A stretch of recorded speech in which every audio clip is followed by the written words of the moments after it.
At home in Vienna.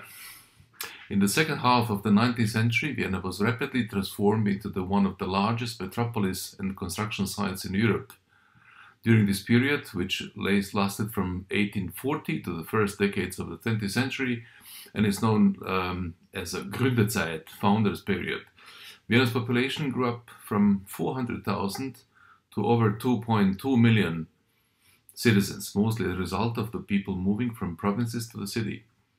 A large majority of the Gründerzeit houses possess apartments consisted only of one bedroom and one kitchen. Neither lavatory nor running water was available in the apartments, so all the residents of one entire floor shared toilets situated in the corridors. Because of the expensive rents, it was usual for more than several people to live in those flats as extended family or as with fellow factory workers. From the end of the First World War, Vienna tackled the question of affordable housing intensively for a wide range of social strata and not only for economic reasons. For more than a century, the city has succeeded in maintaining social peace, a process that has resulted in a successful culture of integration that continues to this day. Both the processes of European integration after the fall of the Iron Curtain and the latest refugee crisis demonstrate the investment in social housing is probably the most significant urban issue of the near future, not only in Vienna, but worldwide. The Affordable Housing Research Program deals with how housing supply and housing demand develop on long-term basis, especially in terms of quality and quantity.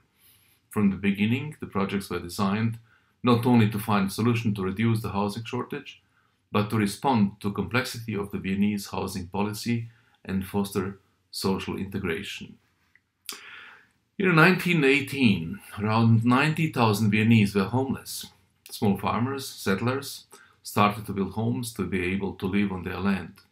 The city government supported them in the form of material and logistic this successful project.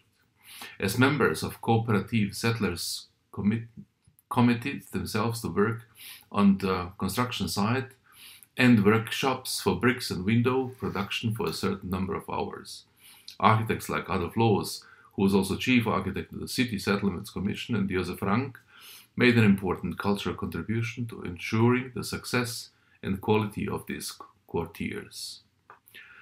The so-called superblock concept, with its hundreds of apartments designed to foster a self-sufficient or community-based form of living, established itself as the most desirable and efficient construction form and prevailed against the residential buildings of the new housing movement. The new Karl Marx Hof is the most important representative and symbolic of the Red Vienna era. The monumental architecture of its central wing, which has been described as an architectural icon, were completed between 1927 and 1933. It creates apartments for 5,000 residents.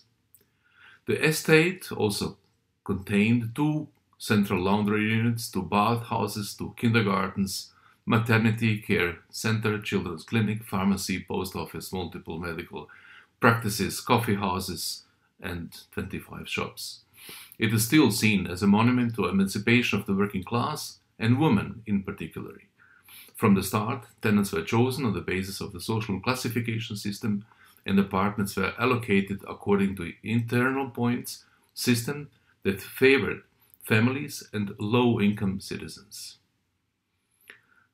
Despite all changes and developments, the general rules for residential building have ensured good development of Vienna during the last 100 years. Wolfgang Koester describes this as the Vienna model. Due to this development, Vienna still works hard to maintain its vitality and can pride itself on development and home building. The Mercer study has ranked Vienna as the most livable city in the world 10 times over the last decade. The latest census data shows that Vienna has been growing fast over the past years. This urban expansion projects focus mainly on the former airport area Aspern, as well as the train stations areas and the urban expansion zone of Donneufeld. Vienna strives to form little centers in each of 23 districts.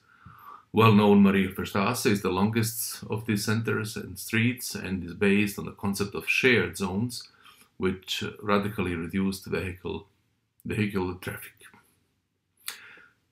Around 62% of the Viennese population today live in a council flat. The Municipal Department for Housing and Urban Renewal is responsible for subsidizing several thousand new apartments each year for the administration of more than 220 subsidized flats and the broadest housing program in Europe.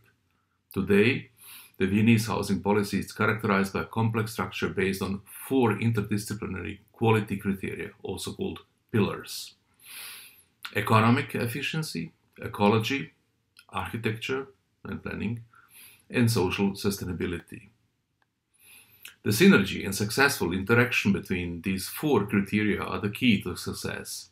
A committee consisting of multidisciplinary experts serve to assure the quality of each supported project and then judges and decided on each proposal.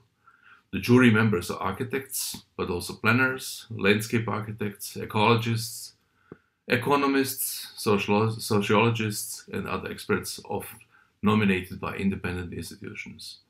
They all share a commitment to and responsibility for the building culture and standard of living in Vienna. Thank you.